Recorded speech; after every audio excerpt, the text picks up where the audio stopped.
Hola estudiante de español, hola profe, estás a punto de comenzar a escuchar el episodio número 4 de Sumar Palabras con Justicia Social. Sumar Palabras es además el nombre de una revista orientada tanto a estudiantes como profes de español que quieren mejorar su español al mismo tiempo que mejoran el mundo a través de la justicia social.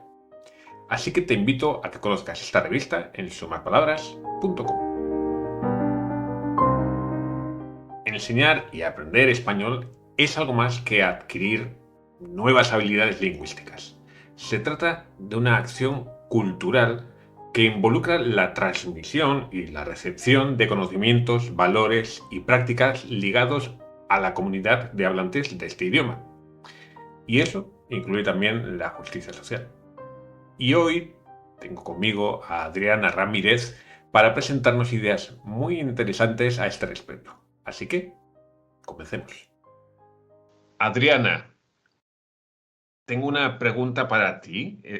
Bueno, para quien no lo sabe, luego te vas a presentar, pero eres colombiana, pero actualmente vives en Canadá.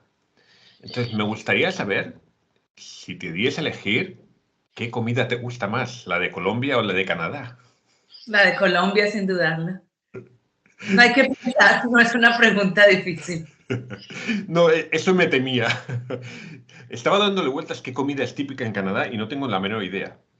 Seguro que Bueno, hay una habrá. comida aquí, el poutine es algo que es como unas papas fritas con salsa gravy y queso, que yo soy vegana, entonces como mi versión vegana.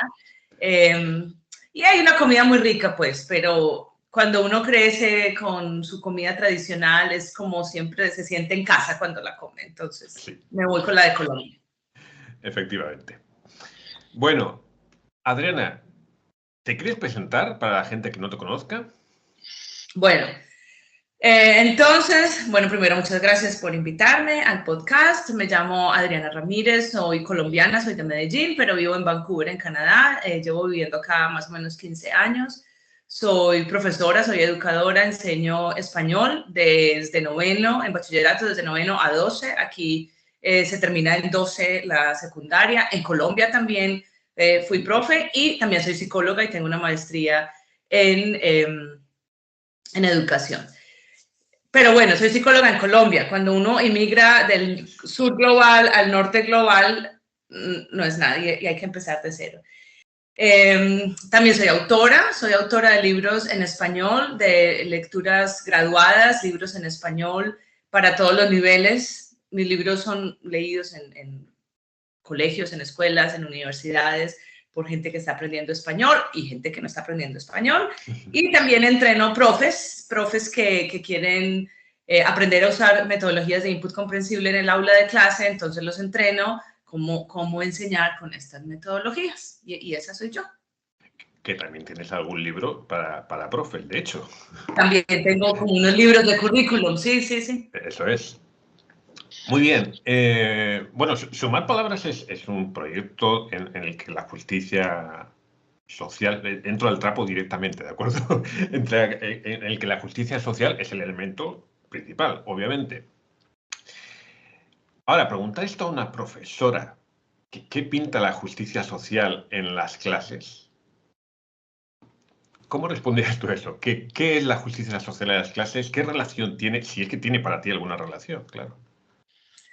Claro, y es que bueno, es que esto es algo que hay muchas cosas por donde nos podemos ir y muchos hilos que jalar.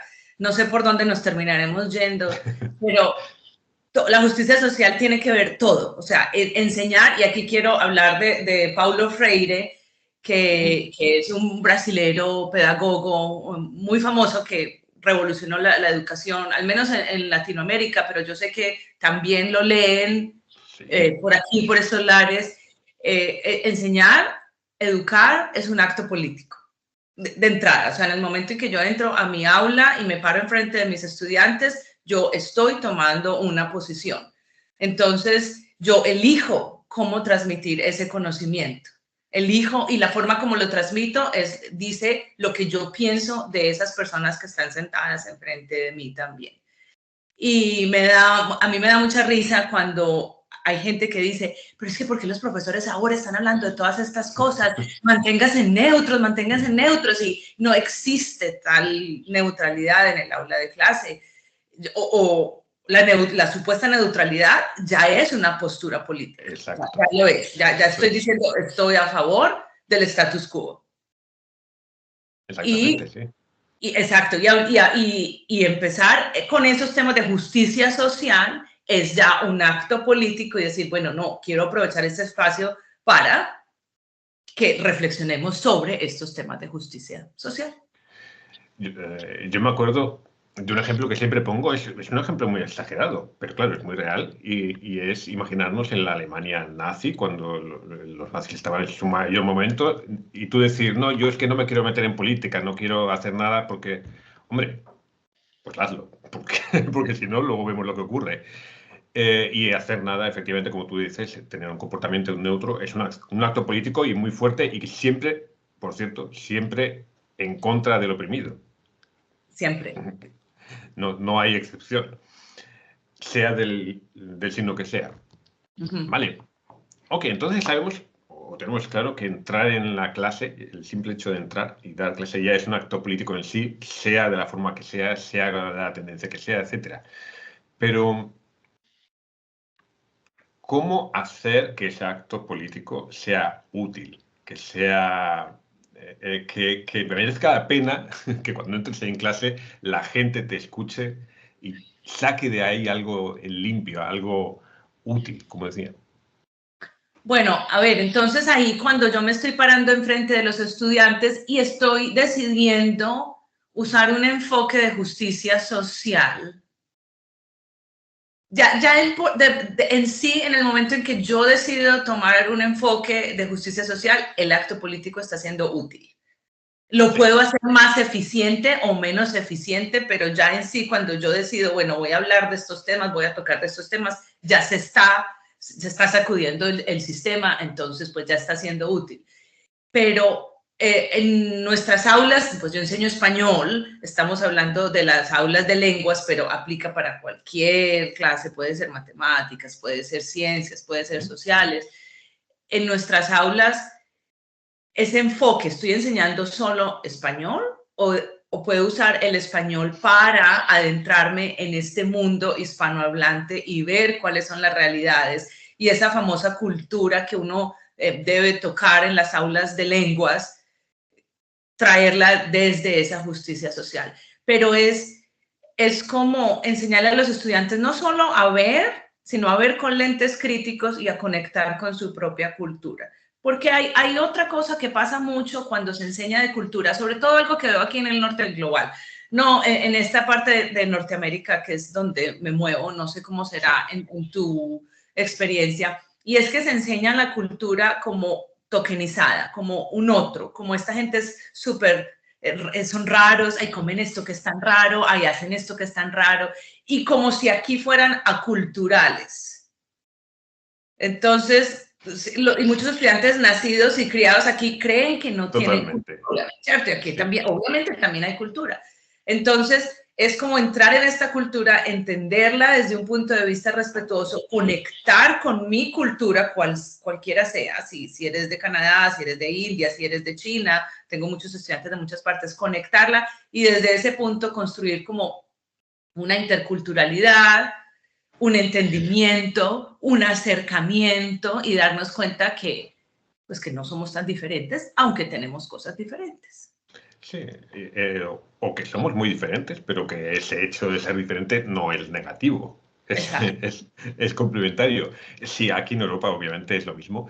Creo que todo el mundo, yo creo que es algo muy, voy a decir una frase que no va a gustar a algunas personas, pero que es muy inherente al ser humano, esa forma de enseñar tokenizada, como tú dices. Me ha recordado un poco a un vídeo que vi hace poco, era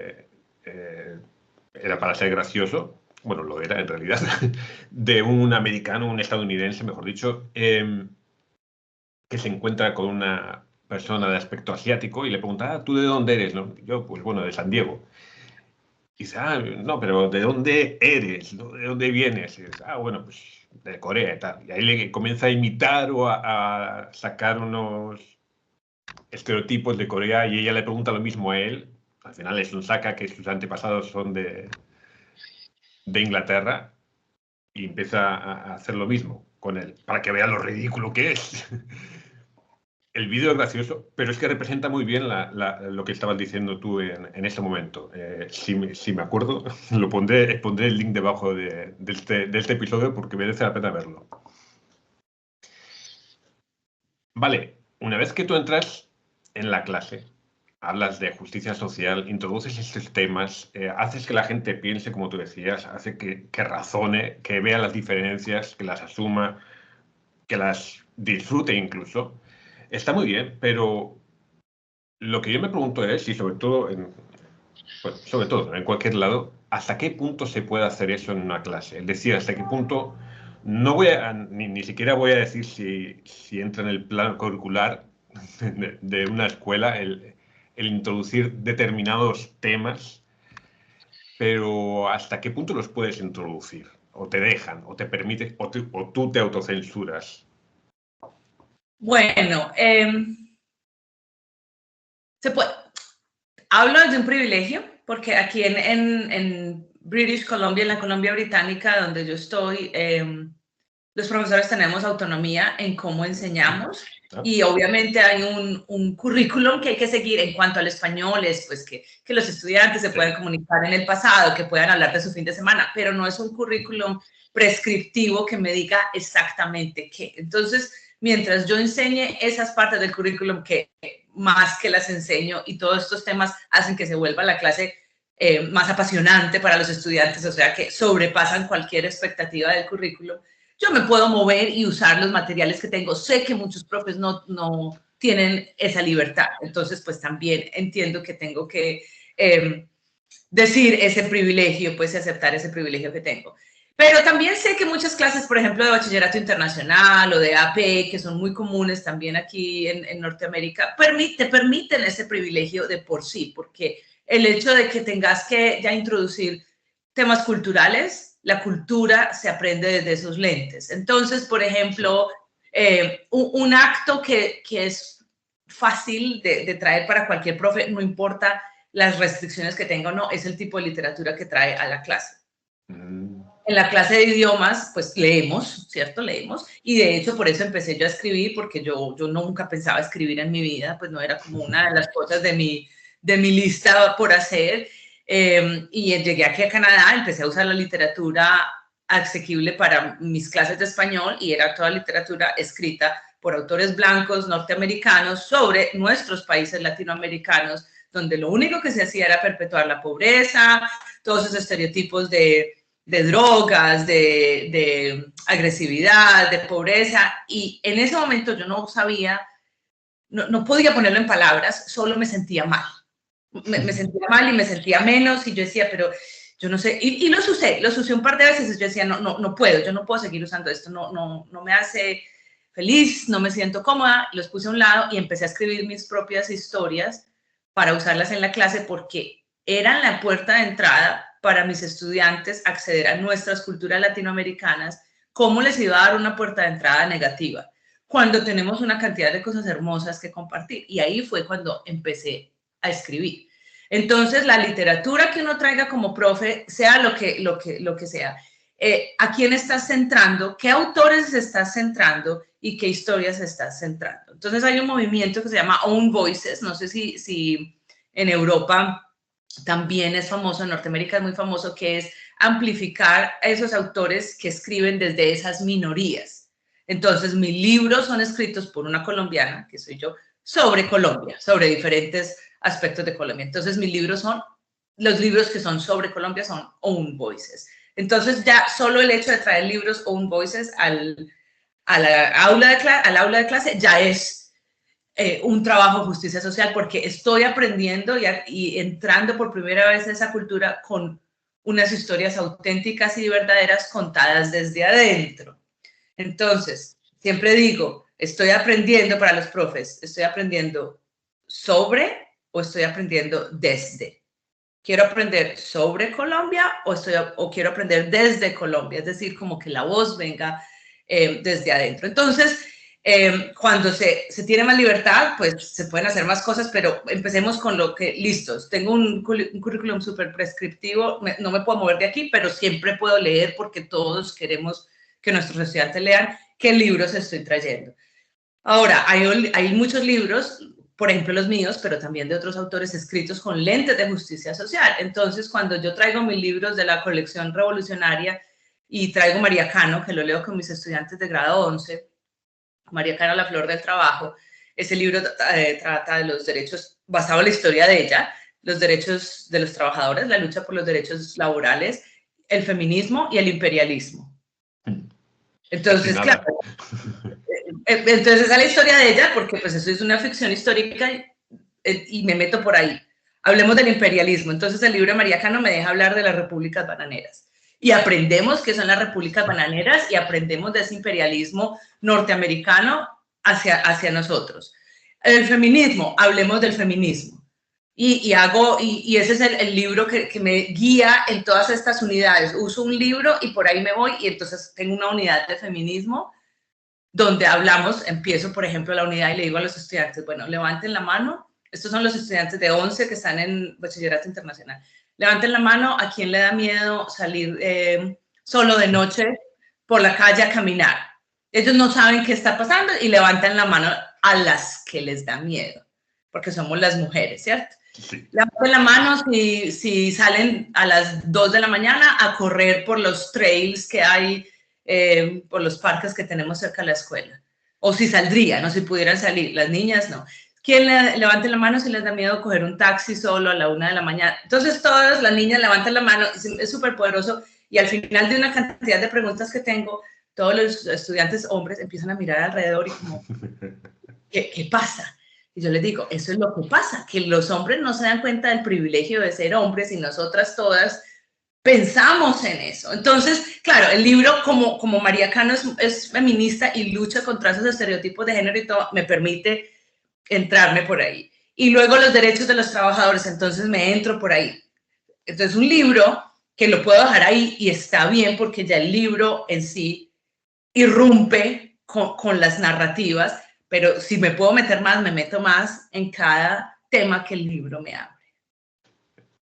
Yo me quedaría horas escuchándote hablar. Seguro que me recuerda, bueno, un par de cosas. Lo del On Voices en Europa, yo creo que es, no voy a decir que sea desconocido, pero bueno, no te voy a contar nada nuevo. Europa, miramos hacia Europa. Somos así de egolatras, ¿verdad? Y evidentemente hay de todo, claro. Pero yo, es verdad, yo cuento aquí mi experiencia. Yo soy de España. Y yo he comenzado a conocer sobre América, y cuando digo América me refiero al continente americano, cuando fui a vivir a Brasil. Y de repente me di cuenta de muchas realidades que las conoces en realidad. Oyes hablar de ellas. Pero empiezas a averiguar más cosas y dices, caramba, más o menos como tus alumnos cuando ven levantar a las chicas la mano. Y esa es otra cosa que quería decir.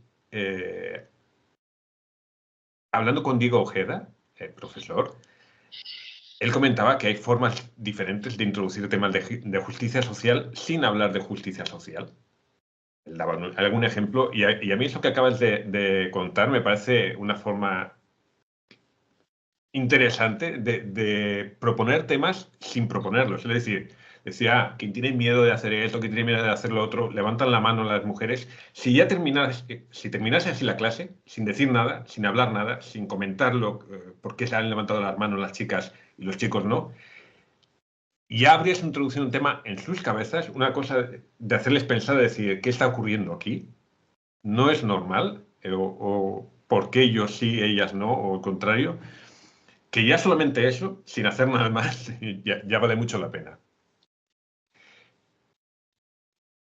Veo que tienes tus recursos en clase, obviamente, para eso eres profesora, pero entiendo que también tendrás tus desafíos dentro de las aulas a la hora de abordar pues, estas desigualdades o estos desconocimientos incluso de, como tú decías, los libros que comenzaste a usar eran escritos por blancos, norteamericanos, que en el mejor de los casos conocían a lo mejor algo de la cultura colombiana o de Sudamérica o de Hispanoamérica.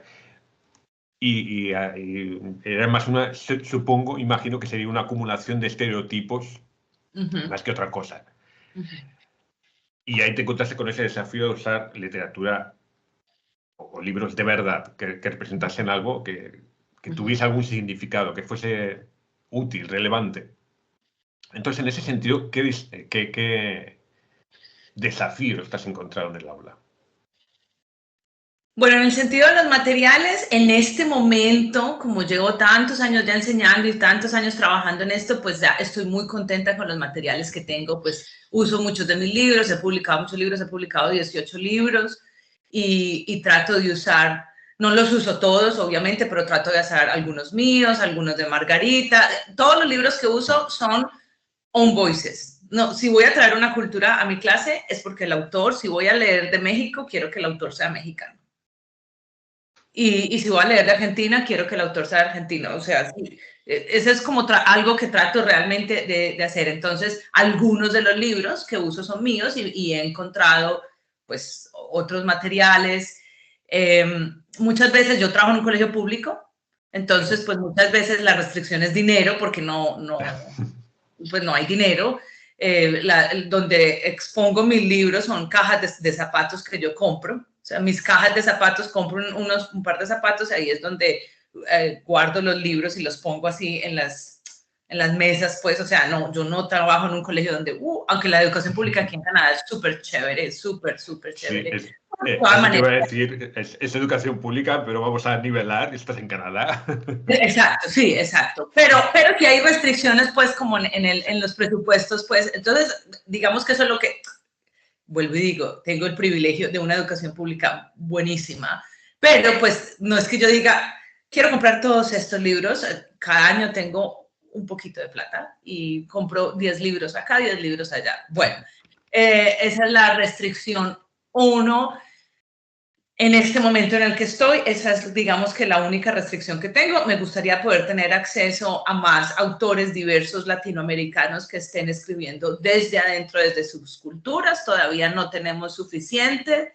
O sea, si yo quiero en este momento, lecturas graduadas estoy hablando, ¿cierto? Sí, sí, Si quiero traer El Salvador a mi clase, no conozco es un complicado, es verdad. autor salvadoreño que esté escribiendo sus propias historias. O sea, eso sería lo que estamos todavía necesitando en nuestro ambiente. Una cosa que uno tiene que tener en cuenta cuando traes ya no es como de parte de recursos, sino cuando traes estos temas en el aula de clase es validar y conectar a los estudiantes con esa cultura que se está trayendo. Yo tengo estudiantes de muchas partes del mundo. Yo sé que hay profes que tienen estudiantes solo del lugar de donde enseñan. Mis clases son absolutamente variadas, entonces conectarlos a ellos, o sea, traer la cultura de ellos a la par con esta cultura.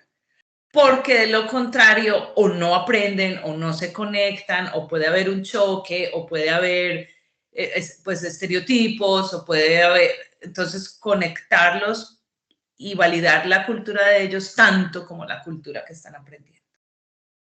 Fantástico. Esa conexión es verdad. Yo alguna vez lo escuché como que a profesores hablando de que lo que hay que enseñar es, si enseñas español de España, por ejemplo, sería mi caso, enseñar solo cosas de España. Y no permiten un intercambio cultural, que a mí me parece lo más valioso de esas clases. No a mí, egoístamente, por supuesto, me parece muy valioso adquirir conocimientos de otras regiones, de otros lugares, de otros países, pero incluso para el propio estudiante, el tener ese intercambio, como tú decías, le hace que conecte más. El decir, bueno, tú me estás contando esto, yo lo estoy comparando con lo que yo vivo, con lo que yo conozco. Y de repente ves cosas en común, ves cosas diferentes, hay cosas que valen la pena. Dices, corcho, yo tenía esta. He dicho corchos. Bueno, eh, yo tenía esta idea, pero resulta que es otra, y de repente, de nuevo, les comienzas a hacer pensar, simplemente haciendo una comparativa real de lo que hay en la vida, de lo que hay en el mundo. Por cierto, hablando de realidad, que parece que no tiene nada que ver la pregunta con la realidad, para mí lo tiene. Y aprovecho para recordar también que aparte de todos los libros que mencionas que tienes, también participas en un podcast con Margarita Pérez, que habla, entre otras cosas, o como tema, como nexo, sobre colonialismo. Y quería aprovechar ese tema para enlazarlo con lo que estamos hablando, porque imagino que el colonialismo original, el postcolonialismo, de alguna forma ha configurado el sistema educativo actual. Ya veo por tu cara que sí. ¿Cómo lo ha hecho? ¿En qué sentido lo ha hecho? Pues precisamente hay tantas cosas que quiero decir. El sistema educativo en sí es un sistema colonial. El sistema educativo que nosotros conocemos y que implementamos y en el cual yo trabajo es un sistema colonial, donde se busca amaestrar y adiestrar a los individuos para que les sirvan al sistema. Eso es, ¿cierto? Correctísimo. No hay nada más que decir.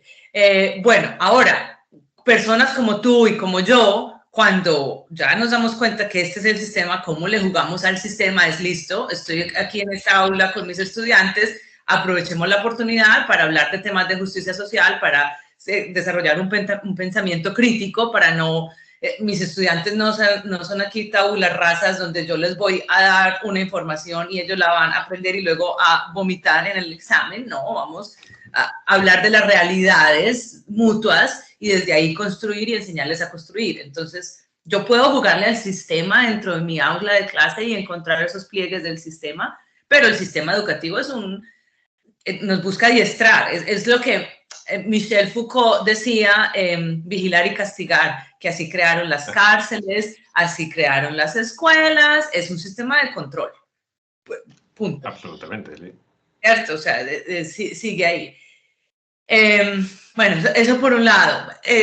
Vámonos para el aula específica de español. Ya como profesora colombiana de español, ¿cómo se ve el colonialismo?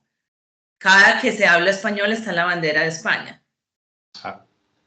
Francés, cierto, la bandera de Francia. Español, la bandera de España. En los libros de texto, en los panfletos de promociones para cualquier clase. Entonces, claro, el que es español, eso es obvio, pues español es España, ¿cierto? Pero cuando uno no es español y uno dice, ¿y por qué? ¿Por qué no está la bandera de México, por ejemplo? Pues que es donde más hispanohablantes hay, de hecho. Por ejemplo, efectivamente. Perfectamente podía representar el español, la bandera de México, o cualquier otra bandera, y de Francia, y el francés, cualquier país que habla francés, que hay muchísimos. Bueno, entonces esas son cosas que uno todavía ve del colonialismo, y en los libros de texto y en los currículos tradicionales se centra mucho la cultura española. Cuando uno coge un libro de texto tradicional, los que usamos aquí, o los que se usan aquí en el norte global, es mucho centrar la cultura española y un poquito las otras culturas del lado, pero las culturas del lado, es decir, pues cuando se habla de México, se habla de Colombia o así, es el mismo tipo de personas. Y se vende desde un tipo como turista, es decir, no te estoy enseñando las realidades culturales de estas personas, sino tú eres un turista que de pronto va a ir a México, sí, y de pronto va a ir a Chile y a Colombia. Entonces, en esa aproximación también como la historia que cuento y cómo cuento la historia está atravesada por esa mirada colonial. Entonces, bueno, lo que las personas que trabajamos desde este ámbito de la justicia social buscamos hacer es, porque España está en el centro y nosotros estamos alrededor, es desbaratar ese círculo, bajar a España al mismo nivel que todos los otros, ni más ni menos, sí, sí, es tan importante como hablar de cualquier otro país y darle el mismo espacio en la clase. No es el principal espacio, sino, sí, voy a hablar de España, yo hablo de España, pero también hablo de México y también hablo de Colombia y también hablo de Venezuela y también, entonces como que tenga el mismo espacio y descentrarlo y darle el mismo nivel de importancia en su español y en su cultura que deben tener los otros países hispanohablantes. Estaba pensando, esto es pura casualidad, pero justo ayer tuve un amago de debate, no quise entrar al trapo, pero con un profesor que bueno, compartió un artículo sobre precisamente colonización, la relación entre la colonización y la educación. Y se preguntaba a esta persona qué tenía que ver una cosa con la otra. ¿Tú ves esa falta de... No voy a decir ignorancia, falta de ignorancia, no. Esa ignorancia o esa falta de cultura o esa falta de relacionar ambos aspectos normalmente en profes de idiomas, incluso porque son los que más hablan normalmente de cultura. Pero ¿ves ese aspecto tan de ignorar cómo funciona el sistema actual respecto a esa colonización en profes colegas? Sí. Total, ¿no? Total. Es como, sí, hay una falta de realmente de conocimiento y de introspección y de analizar el sistema. Total, incluso lo veo en ejemplos cercanos, cuando profesores, por ejemplo, de historia, pueden escoger desde dónde centrar, que de hecho el currículum de aquí, de donde yo enseño en Canadá, de parte de sociales y de historia, es súper eurocéntrico. Se enseña la Primera Guerra Mundial, la Segunda Guerra Mundial. Ah, sí. A ver, discúlpame. Y el resto del mundo, como si la historia fuera eso. En fin, pero hay profesores que pueden escoger su currículum. Voy a enseñar historia. Puedo escoger desde dónde centrarme. Y qué coincidencia que desde donde se centran es la historia europea. Pueden escoger, ¿por qué no se centran, por qué no hablan de India?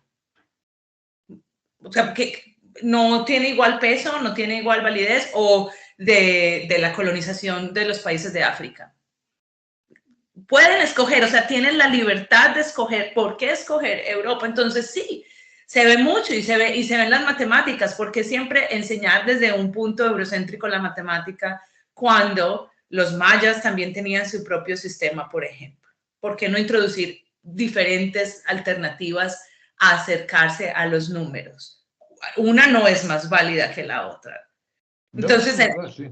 Lo veo en todas partes, lo veo atravesado. No, todos estamos atravesados por esto.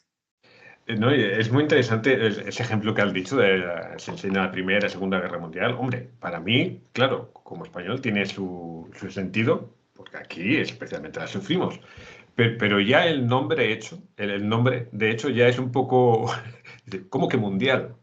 Pero si era una guerra en Europa, participó Estados Unidos, la Segunda, Japón, y el resto pues estaba ahí un poco a ver qué pasaba. O sea, mundial no era mundial. Y luego lo que tú decías es verdad, es una enseñanza eurocéntrica. Hombre, aquí en Europa tiene sentido, claro. Pero incluso teniendo sentido, si somos sinceros, hay regiones en el mundo que tienen mucha más historia. Y fíjate que decir más historia que Europa no es poco. Es decir, Europa tiene historia. Pero si te vas a ciertas regiones de Asia y en el cuento en África, pues hay una historia realmente tremenda para contar.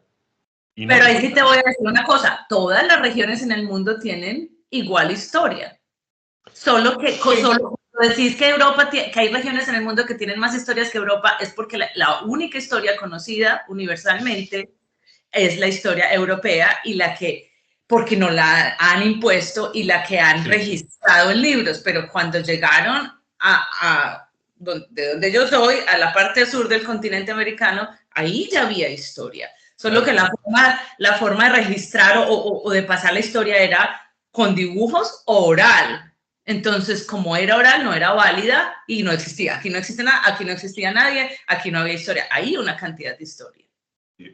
Yo te voy a decir algo que acabas de decir sobre que la historia de Europa es conocida en todo el mundo y es algo que a mí me encantó darme cuenta, digamos que fue una dosis de humildad, que no todo el mundo conoce la historia de Europa, que a veces no conoce absolutamente nada de Europa Te vas a Asia, te vas a China, te vas a Hong Kong y conoces muchas cosas, sí, claro, porque es evidente que es difícil escapar de eso, pero tienen un desconocimiento muy grande de la historia europea, tan grande como la que podemos tener nosotros de ellos, claro, obviamente.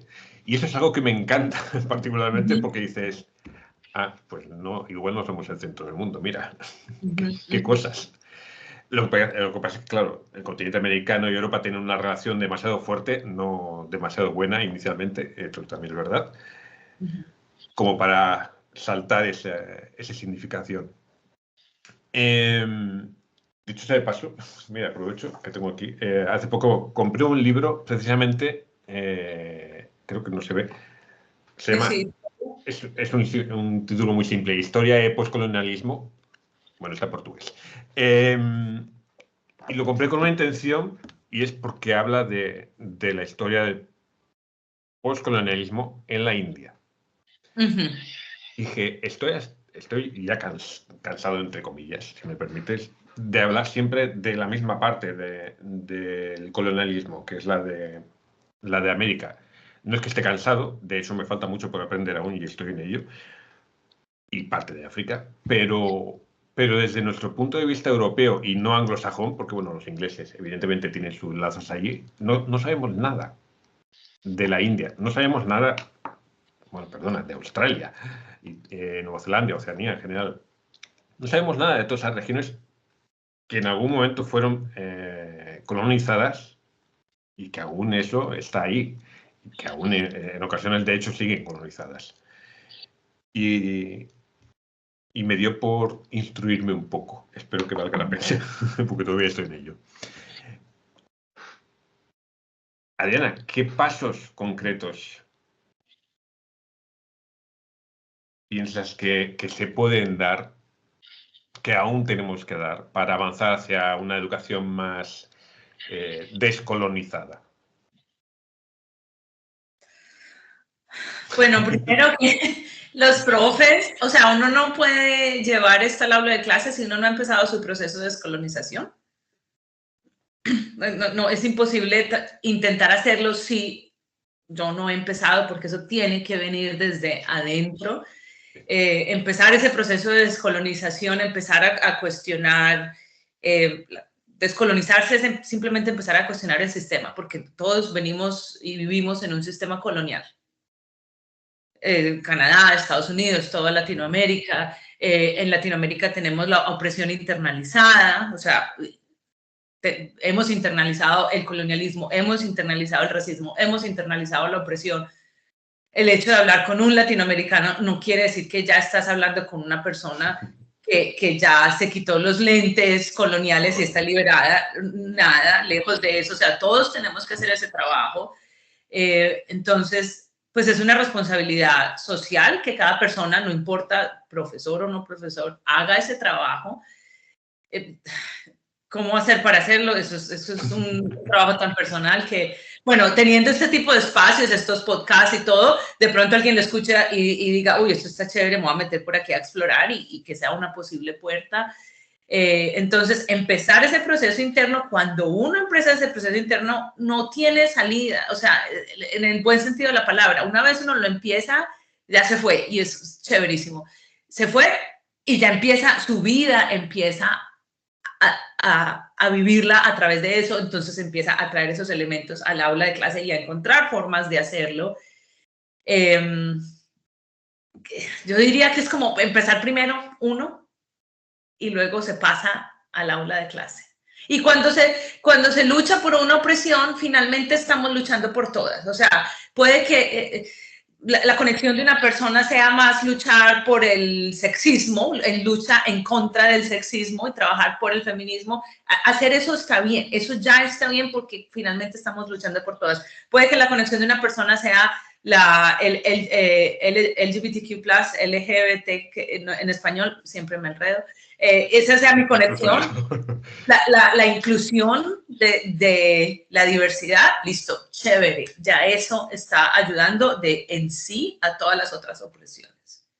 Es curioso, es verdad, lo que dices cuando comienzas a trabajar por hacer desaparecer de ti o de la sociedad una de esas opresiones te das cuenta que no puedes parar. Tienes que ir a por el resto o te hace la idea de que en realidad todas ellas están conectadas. Déjame cerrar esta parte de la conversación con una pregunta más personal, porque estabas comentando que todo comienza por la descolonización de uno mismo. ¿Cómo fue en tu caso ese proceso? ¿Cómo te diste cuenta? Tal vez, porque no sé si llegó ese momento en el que dijiste, Adriana, aquí hay algo extraño. ¿Qué ocurre? No, ha sido un proceso, pues ahora que lo miro hacia atrás, cuando empezó, nunca me di cuenta que estaba empezando, pero ahora miro hacia atrás y digo, desde ese momento estaba empezando.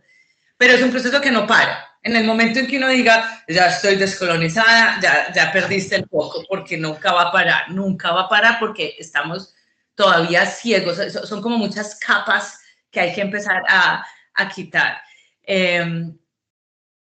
Bueno, mi familia, por el lado de mi mamá, son educadores. Mi abuelita fue maestra de escuela.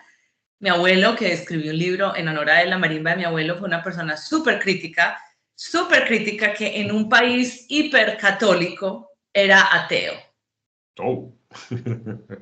O sea, imagínate eso, porque ya eso en sí es un acto descolonizador, porque la religión católica fue una imposición a nuestra espiritualidad, ¿cierto? Entonces, cuando empiezo a juntar los puntos, yo digo, no, es que ha sido todo un camino de vida. Mis tíos todos fueron profesores universitarios, ya todos están jubilados en Colombia, y siempre tenían mi abuelo también, toda su vida fue atravesada por una justicia social, por un ayudarle a las otras personas, si ellos no están bien, entonces yo tampoco estoy bien.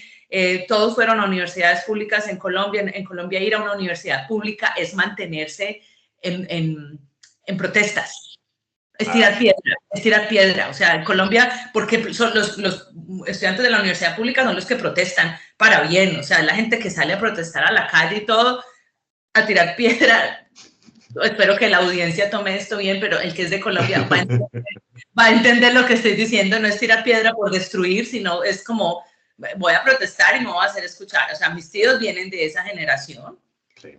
Es gente, o sea, de todas, lo que quiero decir es que todo eso uno no se da cuenta, pero eso lo va tocando a uno cuando uno crece, que uno, o sea, sin darse cuenta se va viendo que una gente que es muy importante para uno en la vida y una gente que hace parte de tu círculo de amor cuestiona el sistema. Entonces yo desde chiquita, sin saberlo, recibí esas herramientas.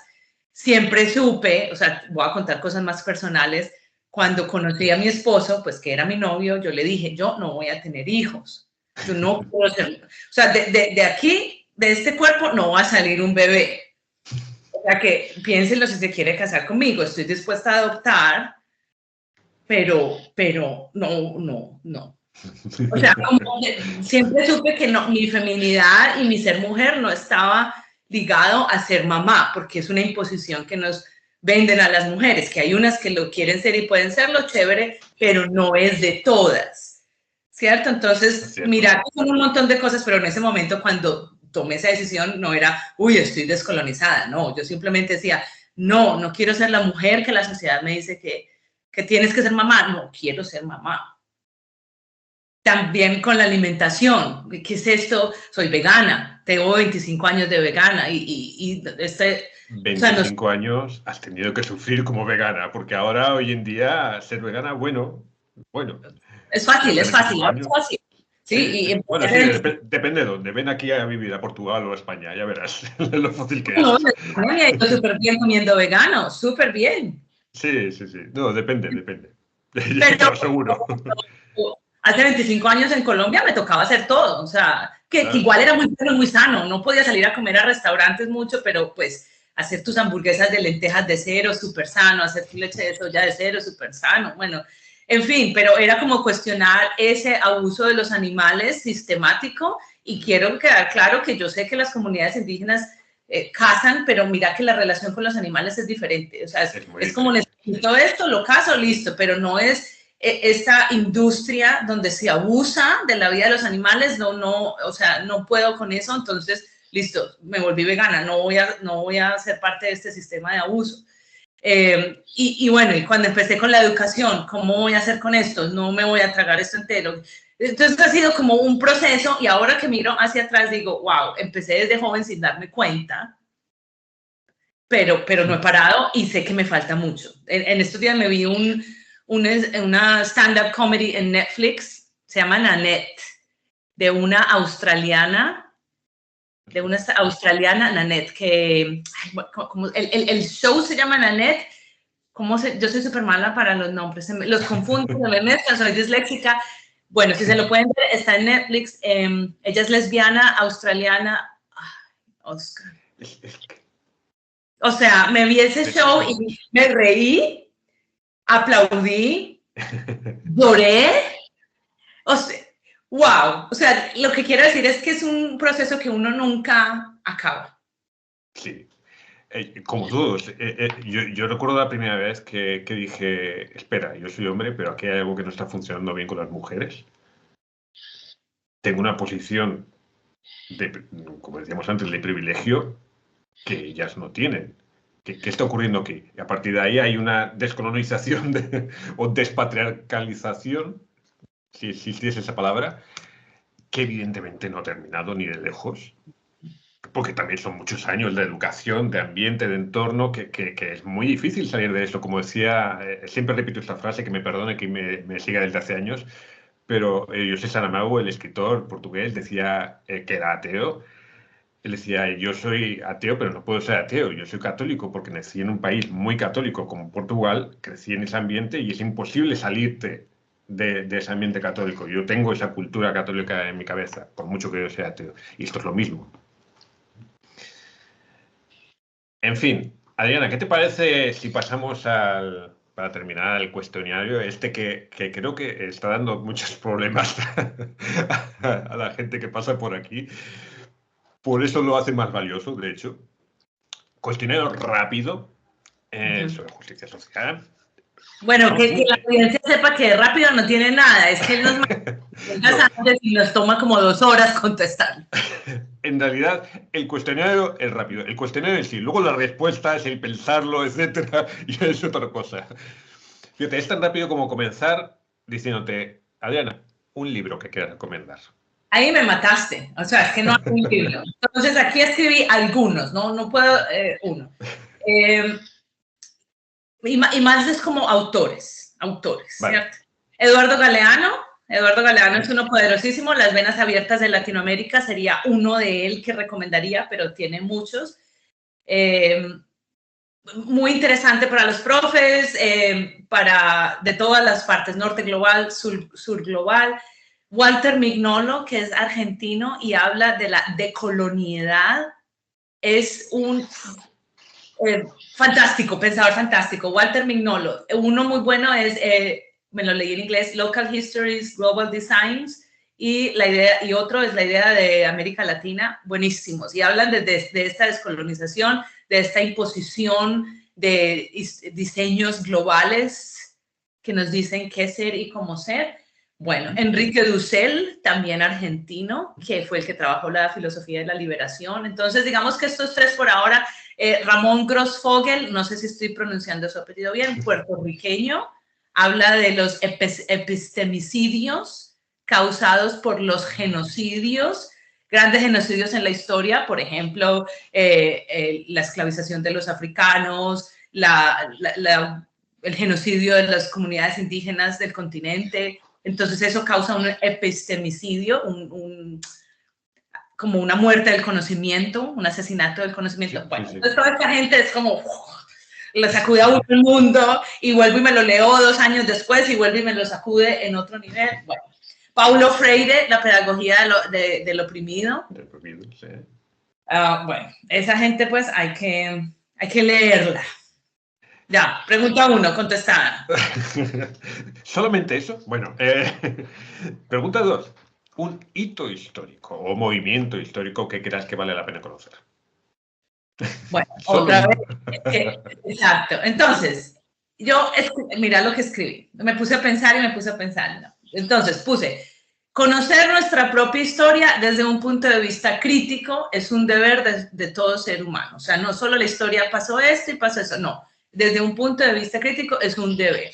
Cuando conocemos la verdadera historia, no la que venden los medios o la ideología dominante, crecemos en pensamiento crítico y es ahí donde podemos volvernos ciudadanos responsables del mundo. Y voy a tocar aquí el tema de Palestina. Si nos comemos la historia que nos cuentan los medios oficiales sobre lo que está pasando en Palestina, la gente piensa de una manera. Cuando uno va y realmente aprende de la historia verdadera de lo que está pasando en Palestina, el pensamiento cambia y nos volvemos pensamiento crítico y apoyamos a los palestinos. No hay de otra. Sí, sin más. No. Es interesante porque es, bueno, en fin, lo voy a dejar ahí porque esto es un comentario para otro episodio que será más largo. Ok, una persona, líder, activista, figura pública que te haya inspirado, marcado, que creas que vale la pena conocer, no sé, alguien.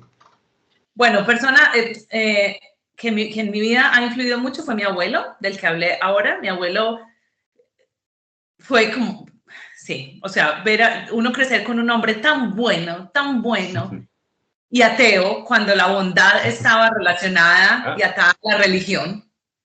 Entonces, eso sí. Poder ver que no, la bondad no está atada a la religión.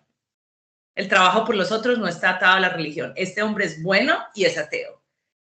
Y es mejor que todos los otros que conozco que son súper religiosos. Entonces, y fue el que me hizo que me enamorara de la lectura, me dio libros, bueno, o sea, mi abuelo para mí fue como súper importante, un gran pilar, el papá de mi mamá.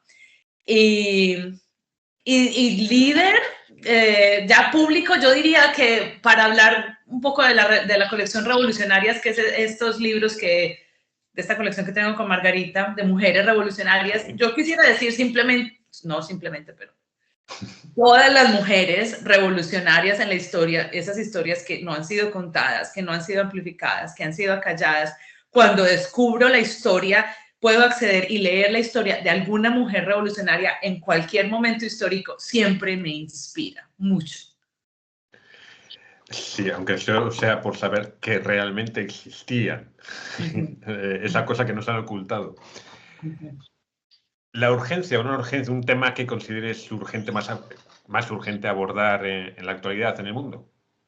Bueno, hay tantos, o sea, estamos yo creo que no hemos salido de ningún momento histórico, cada momento histórico ha sido fuerte. Yo pienso que todo, desde los últimos 500 años y todo lo que está pasando ahora está ligado al colonialismo. El colonialismo no se ha acabado, no ha terminado. Entonces, para mí es muy importante entender que el colonialismo no ha terminado, simplemente se ha transformado y se ha cimentado gracias al capitalismo. Y ahora uno va de la mano del otro. Entonces, el capitalismo ahora es una forma de colonización. Es la raíz de todos los males actuales. Entonces, entender el tema sería el colonialismo. Entender el colonialismo y entender cómo se ha transformado y cómo se ve ahora, porque cuando uno habla de colonialismo, la gente piensa hace 500 años, hace 300 años.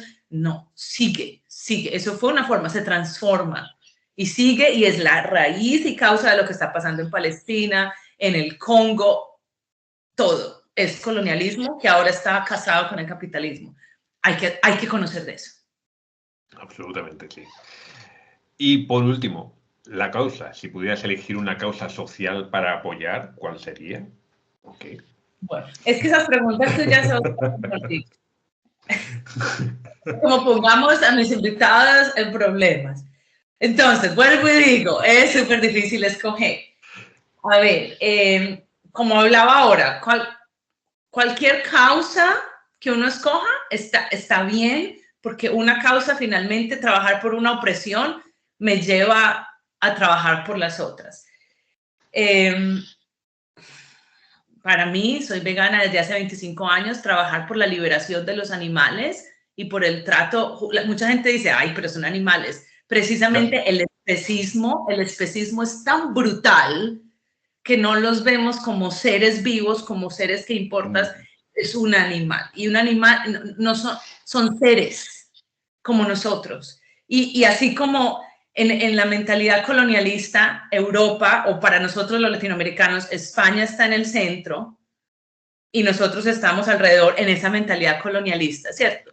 En la mentalidad donde el humano está en la mitad, debe haber una palabra, será etnocéntrica, no sé cuál será la palabra del hombre, bueno, o egocéntrica, yo no sé, pero donde el hombre está en la mitad y todas las plantas, los animales, la naturaleza está alrededor para servirle al hombre.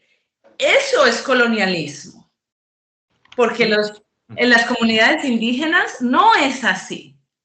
No, la naturaleza no está para servirle a ellos, ellos están para proteger y cuidar la naturaleza. Entonces, para mí, el veganismo y la protección de la naturaleza en este momento es una causa muy importante, pero no, quiero que quede claro que es tan importante como luchar en contra del racismo, luchar a favor del feminismo, o sea, en contra del sexismo, o sea, todas las causas tienen estas, pero para mí, yo lucho por todas. Yo te he obligado a escoger una. Sí, pero todas. Realmente, dale. La palabra que buscabas era antropocentrismo. Sí. Antropocentrismo, exacto, donde nos creemos. Y eso, de hecho, es una mirada colonialista, donde todos me sirven a mí y el humano está arriba. ¿Y quién dijo que estábamos arriba? Es más, o sea, como hermanos mayores, digámoslo así, hermanos mayores, si es que nos queremos todavía poner arriba, no me gusta eso, pero ¿cuál es el trabajo? Proteger a los hermanos menores, o sea, soy el mayor, te protejo, te cuido, te respeto, te ayudo, y eso no lo hacemos nosotros, lejos de hacerlo. No, evidentemente no. Vamos, no los hacemos ni con nuestra especie, imagínate con otras. Ok, Adriana, antes de agradecerte tu participación aquí, por favor, cuéntanos dónde encontrarte, porque con tantas cosas interesantes que estás contando, obviamente quien te escuche te va a querer seguir y saber más de ti. Entonces, bueno, entonces, tengo mi página web, que es muy fácil, adrianaramirez.ca, CA de Canadá, adrianaramirez.ca, entonces ahí está en inglés, ahí pueden conocer un poco más de mí, tienen acceso a ver los libros que he publicado, si quieren comprar los libros tienen acceso donde los pueden encontrar, si están en Europa, si están en Norteamérica, bueno, ahí están todos mis libros, y también hay una parte dedicada al podcast, pero también pueden encontrar el podcast en Spotify, en Apple.